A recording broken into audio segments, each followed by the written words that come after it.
तो जैसा कि मैंने दोस्तों बोला था कि मैं नेक्स्ट वीडियो लीनियर इक्वेशन का लाऊंगा, तो मैं आ चुका हूँ। तो हम लोग ने पूरे टाइप के क्वेश्चन पढ़ लिए हैं। तो अब हम लोग आते हैं वर्ड प्रॉब्लम्स में, जो काफ़ी इंपॉर्टेंट है, एग्ज़ाम में बहुत बार पूछे गए हैं। तो वर्ड प्रॉब्लम्स बहुत तरह के होते हैं, जैसे कि पहले हम लोग पढ़ते हैं problem based on money matters. Type 1 आप लोग कॉपी में लिख लीजिएगा, problem based on money matters. आज हम लोग दो टाइप के क्वेश्चन पढ़ेंगे, problem based on money matters और प्रॉब्लम बेस्ड ऑन नंबर्स। फिर उसके बाद हम लोग पढ़ेंगे प्रॉब्लम बेस्ड ऑन एजेस। फिर हम लोग पढ़ेंगे problem based on boat and streams. फिर पढ़ेंगे हम लोग problem based on time and distance. फिर problem based on time and work. फिर प्रॉब्लम बेस्ड ऑन एरिया। हम लोग में तो इतने टाइप के क्वेश्चन हम लोग पढ़नेंगे। तो ये दो या तीन क्लास मुझे लगेगा वर्ड प्रॉब्लम्स को ख़त्म करने में, जो आपके लिए अच्छा हो, जो एग्ज़ाम में आता है। तो आपको मेहनत करनी होगी और अच्छा से समझना होगा। देखिए क्वेश्चन में अब हम लोग आते हैं। तो देखिएगा, 8 chairs and 5 tables for a classroom cost इतना। मतलब कि हम लोग क्या ले लेते हैं, पहले लेट द कॉस्ट ऑफ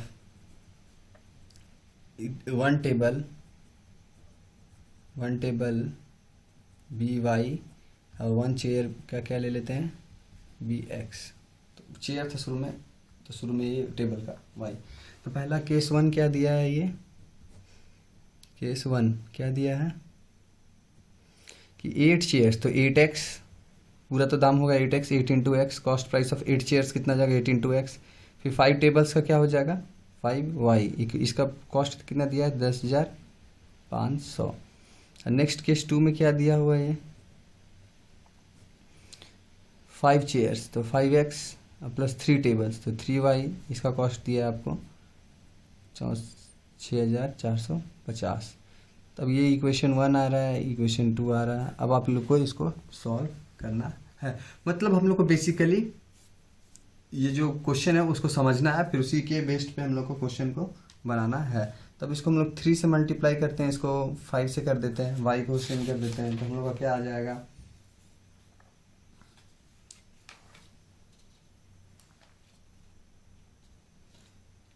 तो 3 से करते हैं तो कितना आएगा 24x प्लस 15y। ये कितना 3 से मल्टीप्लाई करने पे कितना आ रहा है, ये 105, 105 इंटू 3, 315 रुपीज़, 315,000। ये कितना आ जाएगा 25x प्लस 15y।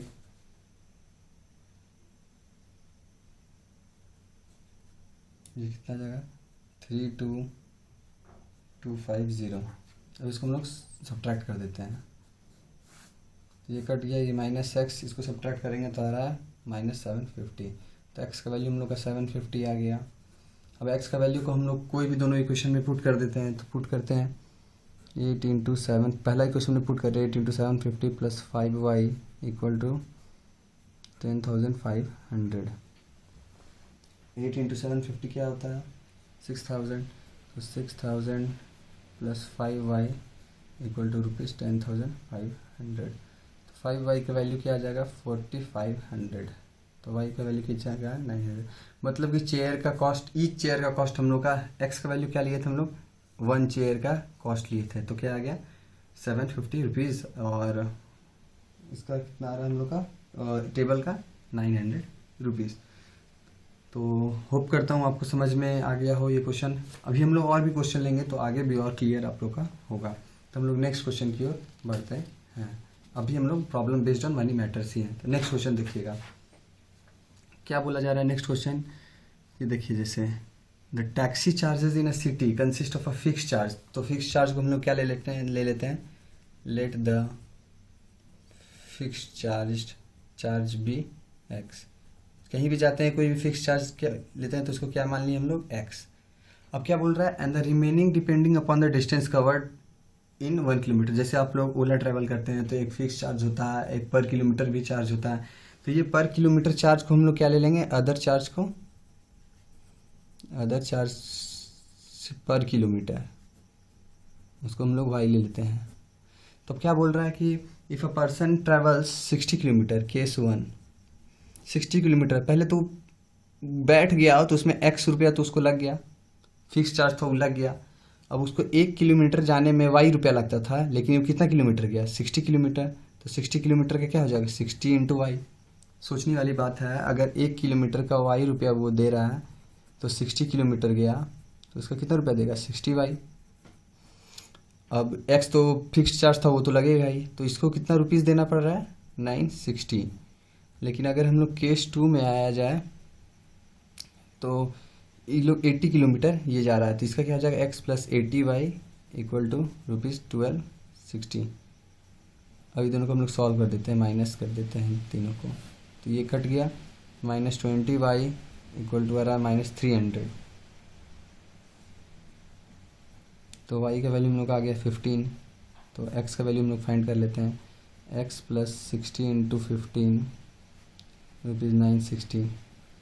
तो x plus 900 is equal to 960।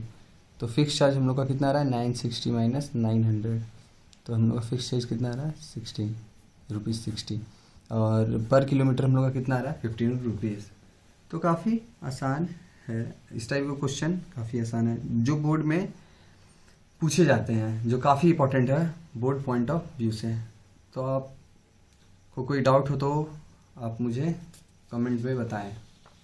तो इसी पे एक और क्वेश्चन, लास्ट क्वेश्चन ले लेते हैं, जिस पे हम लोग problem based on money matters को ख़त्म करते हैं। इसमें आने के लिए पहले एक चीज़ आपसे मैं पूछा, पहले हम लोग मंथ इनकम, एक्सपेंडिचर और सेविंग समझते हैं। क्या होता है इनकम? देखिए, एक इनकम आप कितना कमा रहे हैं, इसमें अगर हम लोग पूरा खर्चा आपका माइनस कर दें एक्सपेंडिचर, तो क्या बच जाएगा, सेविंग्स जो आप बचा रहे हैं। बस ये बात आपको याद रखनी है कि इनकम माइनस एक्सपेंडिचर क्या होता है, हमेशा सेविंग्स होता है। ये तो खुद सोचने वाली बात है। जैसे जितना मान लीजिए हम लोग 5,000 कमा रहे हैं और 3,000 खर्चा कर रहे हैं, तो आप बताइए कितना हज़ार रुपये हम लोग के पास बच रहा है, 2,000।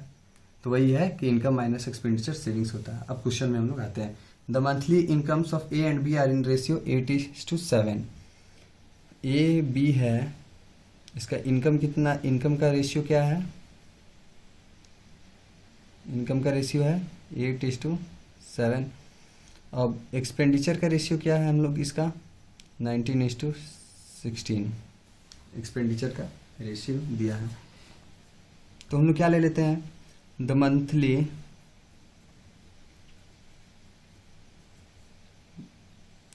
Monthly incomes of A and B 8x and 7x, ये हम लोग पहले से भी करते आए हैं रिस्पेक्टिवली। पहले से भी ये चीज़ हम लोग एक्स लेके बनाते थे, जो रेशियो में रहता था उसको एक्स लेके हम लोग बनाते हैं। The monthly expenditures of A and B 19y and 16y respectively. तब देखिए इस केस में आते हैं, ए के केस में आते हैं। तो इनकम इसका ए का कितना है केस 1 में, 8x, और एक्सपेंडिचर कितना है इसका 19y। तो इसका दोनों को ही 5,000 रुपया महीना बचा रहा है, तो इक्वल टू क्या हो जाएगा, ₹5,000। केस 2 में देखिए 7x है इनकम और एक्सपेंडिचर कितना है 16y, ये भी 5,000 बचा रहा है महीना में। अब दोनों इसको सॉल्व हम लोग करते हैं। इसको सॉल्व करने के लिए क्या करना पड़ेगा,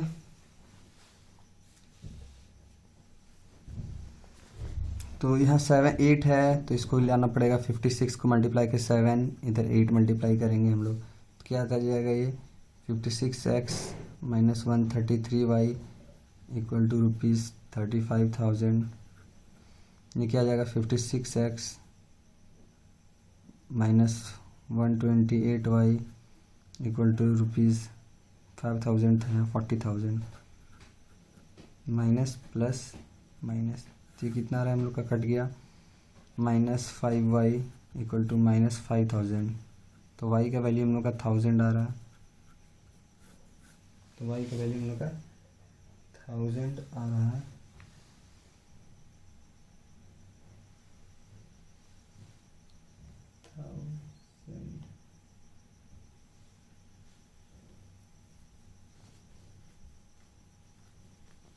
इसके आगे हम लोग क्या करेंगे, वाई का वैल्यू 1000 आ रहा है हम लोग का, एक्स का वैल्यू आप लोग निकालिए तब तक। वाई का वैल्यू 1000 है तो एक्स का वैल्यू आप लोग निकालिए, इसमें आप ऊपर में पुट कीजिए। वाई का वैल्यू 1000 आ रहा है तो 8x माइनस 19,000 इक्वल टू ₹5000। तो 8x इज इक्वल टू कितना आ जाएगा, ₹24,000 प्लस होगा तो x का वैल्यू आ जा रहा है 3000। तो x का वैल्यू 3000 आ गया। आप इनकम बताइए, इनकम निकालना ए का इनकम कितना था 8x, क्या आ जाएगा 8 इंटू 3000 तो क्या आ रहा है 24,000। अब देखिए कि इनकम निकालना है बी का, तो बी का कितना था 7x, तो कितना आ रहा है 7 इंटू 3000। तो आप अपने से भी कर सकते हैं, कोई बड़ी बात नहीं। तो इसका आंसर कितना आ रहा है 21,000, ये रुपीज़ लिखे हैं, रुपीज़ 21,000। तो काफ़ी आसान है ये भी। अब हम लोग नेक्स्ट टाइप में बढ़ते हैं जिसमें हम लोग पढ़ेंगे problem based on numbers. Problem based on numbers हम लोग पढ़ेंगे। तो प्रॉब्लम बेस्ड ऑन नंबर में पहला क्वेश्चन क्या है, ध्यान से देखिएगा। स्टूडेंट, पहले मैं बता दे रहा हूँ कि मान लीजिए कि एक रो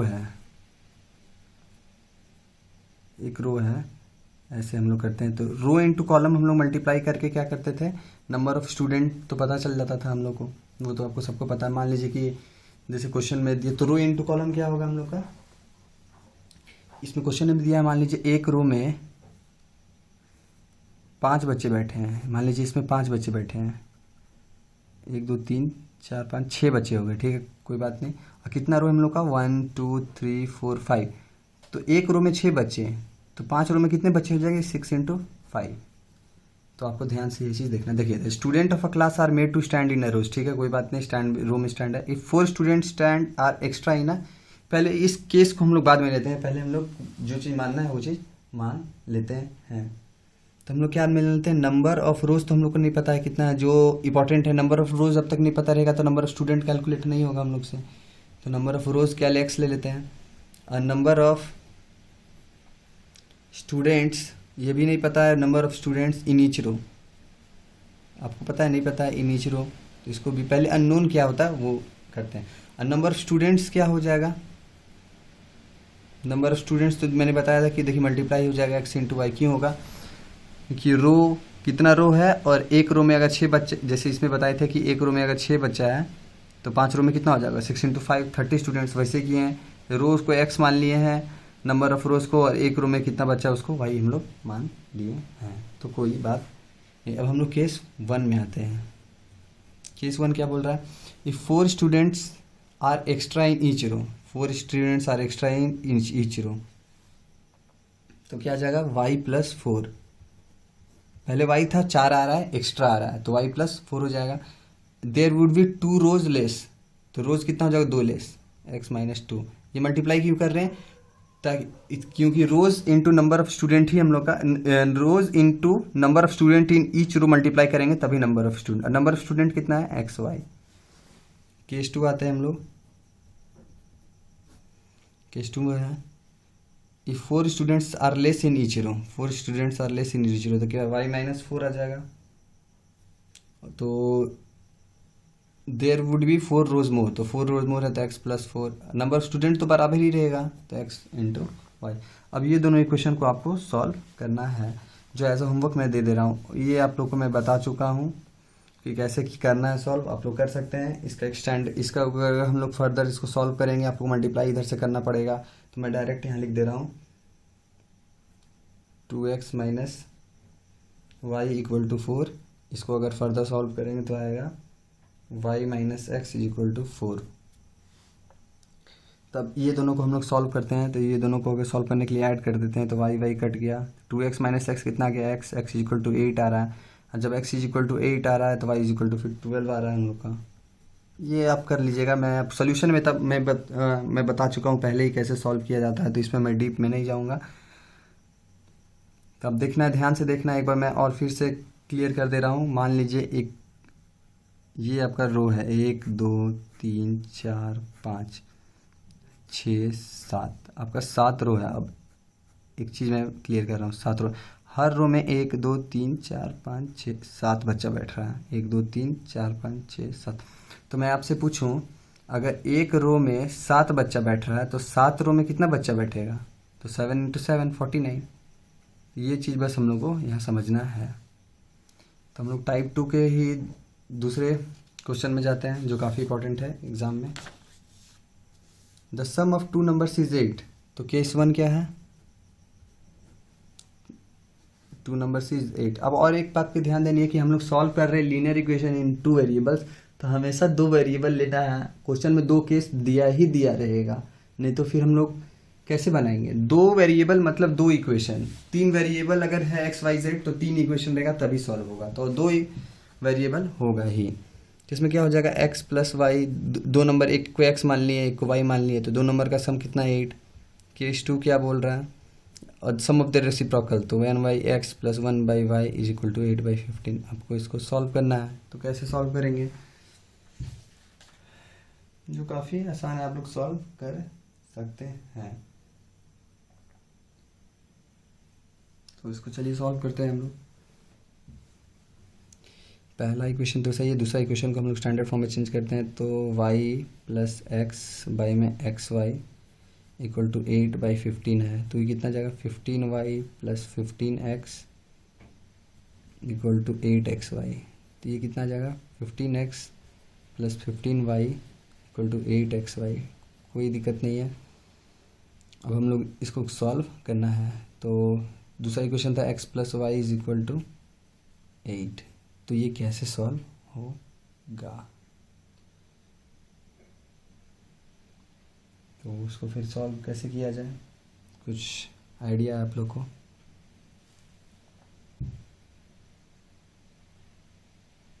बताइए यहाँ x प्लस वाई का वैल्यू हम लोग का कितना है? यहाँ से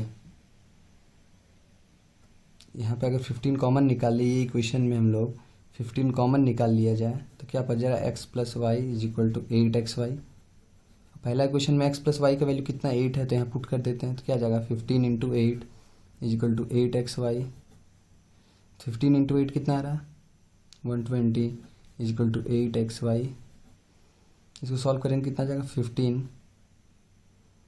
is equal to xy। x into Y का वैल्यू हम लोग को फर्स्ट 15 आ रहा है। x plus Y, x into Y का वैल्यू हम लोग को 15 आ रहा है। तो फिर इसके आगे हम लोग कैसे बनाएंगे? अच्छा, एक चीज़ मैं बोलूँ, x प्लस वाई है, अगर हम x माइनस वाई का वैल्यू निकाल लें तो आपको फिर सॉल्व हो जाएगा ये। तो x माइनस वाई का वैल्यू, हमें x माइनस वाई का होल स्क्वायर को हम लोग लिख सकते हैं x प्लस वाई का होल स्क्वायर माइनस 4xy। अगर आप इसको एक्सपैंड करेंगे तो यही आएगा। तो बताइए x प्लस वाई का वैल्यू कितना है हमें यहाँ पे? बताइए, x प्लस वाई का वैल्यू 8 है, 8 स्क्वायर माइनस 4, और x इंटू वाई का वैल्यू 15 है, तो कितना आ रहा है? 64 माइनस 64 आ रहा है। तो x माइनस वाई का होल स्क्वायर का वैल्यू 4 था, तो x माइनस वाई का वैल्यू कितना हो जाएगा? 2 हो जाएगा। ध्यान दीजिएगा 2, और x प्लस वाई का वैल्यू 8 है और x माइनस वाई का वैल्यू 2 है। 2x इज इक्वल टू 10, तो x का वैल्यू कितना आ गया? 5। अगर x का वैल्यू 5 आ गया तो y का वैल्यू 3। तो काफ़ी आसान है। इसको क्वेश्चन में आपको थोड़ा सा स्पेशल केस है, इसलिए आपको याद करना पड़ेगा कि x माइनस वाई का वैल्यू हम लोग को निकालने का ज़रूरत पड़ेगा। तो इस क्वेश्चन को भी मैंने कवर अप कर लिया है। अब मैं नेक्स्ट क्वेश्चन की ओर बढ़ रहा हूँ। ये इस लास्ट क्वेश्चन है। क्वेश्चन क्या है? काफ़ी इंपॉर्टेंट है, जो एग्जाम में बहुत बार पूछा गया है। The sum of the 2 digit number is 12। तो 2 डिजिट नंबर हम लोग लेते हैं, जैसे x plus Y is equal to 12 दिया हुआ है क्वेश्चन में। The number obtained by interchanging its digits exceeds the given number by 18। अगर मान लीजिए हम 63 लिखते हैं या 36 लिखते हैं, तो 63 को कैसे लिखते हैं? 10 इंटू 6 प्लस 3। अब इसको इंटरचेंज किए तो क्या हो जाएगा? 10 इंटू 3 प्लस 6। तो देखिए पोजीशन क्या होता है? चेंज हो जा रहा है 3 और 6 का। तो यही क्वेश्चन में बोला जा रहा है, ध्यान से यही देखना है। The number obtained by interchanging, अगर मान लीजिए पहले 10x प्लस वाई था, अगर xy हम नंबर ले रहे हैं, xy नंबर ले रहे हैं, तो 10x प्लस वाई था, तो दूसरा बार क्या हो जाएगा? 10y plus x। दूसरा बार तो नंबर क्या आ रहा है? yx आ रहा है ना, तो 10y प्लस x होगा नंबर। बस यही ध्यान देना, ये हम लोग बचपन में पढ़े हैं कि 63 को हम लोग ऐसे लिख सकते हैं। जब भी आए ऐसा क्वेश्चन तो इसको ऐसे ही कवर अप करना, जैसे x into Y, X Y एक नंबर है जैसे 23, तो इसको एक्स वाई हम लोग ले लिए। 23 को क्या लिख सकते हैं, 10 इंटू 2 प्लस 3, तो x का वैल्यू कितना रहा है 2 और y का वैल्यू 3, तो वही हम लोग यहाँ पे कर रहे हैं। अब दोनों का क्या बोल रहा है, दोनों का डिफरेंस क्या है, 18 है। दोनों का डिफरेंस क्या है, हम लोग का रिक्वायर्ड नंबर क्या है, रिक्वायर्ड नंबर जो हम लोग ले रहे क्या है 10x प्लस वाई, ये तो पहला इक्वेशन, इस पर ध्यान नहीं देना है। अब हम लोग का रिवर्स की डिजिट्स, रिवर्सिंग द डिजिट्स, हम बोले तो कैसे रिवर्सिंग द डिजिट्स, मैंने पहले ही समझाया। तो क्या होगा 10y प्लस x, काफ़ी आसान है, मैंने वहाँ समझा चुका हूँ इसलिए मैं डीप में नहीं जाऊँगा। अब ये दोनों का डिफरेंस क्या दिया है, the number obtain by interchanging it exceeds the given number by 18, जो गिवन नंबर है उससे वो 18 ज़्यादा है, तो क्या आ जाएगा 10y plus X minus 10x plus Y equal to 18, ये दोनों का डिफरेंस मतलब 18 दिया है, तो क्या आ जाएगा ये 10y plus X minus 10x minus Y equal to 18, तो ये कह रहा है 9y minus 9x equal to 18, तो y minus X is equal to 2। ये दूसरा इक्वेशन। पहला इक्वेशन क्या था हम लोग का, x plus Y equal to 12, पहला इक्वेशन था। इसको सॉल्व करते हैं, x x कट गया तो 2y इज इक्वल टू कितना आ रहा है 14, तो y is equal to 7, y is equal to 7 है, तो x इज इक्वल टू 5 आ रहा है। तो हम लोग का नंबर, रिक्वायर्ड नंबर कैलकुलेट करते हैं, रिक्वायर्ड नंबर क्या आ रहा है 10x प्लस वाई, एक्स का वैल्यू कितना है हम लोग का 5, वाई का वैल्यू आया 7, तो क्या होगा 50 प्लस 7, 57। काफ़ी आसान है, फिर से मैं एक बार पूरा बता रहा हूँ, अच्छा से देखिएगा। जैसे कोई भी नंबर हम लोग ले रहे हैं, एक्स वाई का फॉर्म है, एक्स वाई को हम लोग लिख सकते हैं 10x प्लस वाई, जैसे कि 63 को हम लोग लिखते हैं 10 इंटू 6, बचपन से पढ़ते हैं ये। लेकिन अगर डिजिट इंटरचेंज कर देंगे तो देखिएगा ये रिवर्स कर देंगे तो 3 का और 6 का पोजीशन चेंज हो रहा है, जो मैं यहाँ कर रहा हूँ, x और y यहाँ है तो x और y का देखिए पोजीशन चेंज कर गया रिवर्स में। अब क्वेश्चन में क्या दिया हुआ है कि ये दोनों का जो डिफरेंस है ये 18 है, तो ये बड़ा नंबर है। क्वेश्चन आप ध्यान से पढ़ेंगे कि क्या दिया है, the number obtained by interchanging its digits exceeds the given number. Given number ये है, गिवन नंबर से ये 18 बड़ा है, तो ये दोनों का डिफरेंस कितना है 18 है। तो मैंने इसको सब्ट्रैक्ट किया, इसको सॉल्व करने के बाद मुझे पता चला कि y minus X is equal to -2 है, और पहला equation x plus Y is equal to 12 दिया है, जैसे the sum of the digits of the 2 digit number, direct sum. तो यहाँ पे सॉल्व करने पे y का वैल्यू 7 और x प्लस 5। अब रिक्वायर्ड नंबर हम लोग क्या लिए थे 10x प्लस वाई, तो 10x प्लस वाई यहाँ मैंने कैलकुलेट कर दिया, जो रिक्वायर्ड नंबर है 57। अब इसको इंटरचेंज करेंगे 75 देखिए आ रहा, अब ये दोनों का डिफरेंस भी देखिए 18 आ रहा है, जो क्वेश्चन से हम लोग का सेटिस्फाइड हो जा रहा है। तो उम्मीद करता हूँ कि आपको समझ में आ ही जाना चाहिए, अगर नहीं आया तो आप कमेंट सेक्शन में मुझे बताएं, मैं फिर से इस पर बेस्ड 1-2 क्वेश्चन और बता दूंगा ताकि आपको क्लियर हो जाए। तो फिर हम लोग नेक्स्ट पार्ट में पढ़ेंगे प्रॉब्लम बेस्ड ऑन एजेस, उसके बाद हम लोग पढ़ेंगे problem based on board and streams, जो काफ़ी इम्पोर्टेंट है। तो ठीक है दोस्तों, थैंक यू, मिलते हैं फिर हम लोग नेक्स्ट पार्ट में।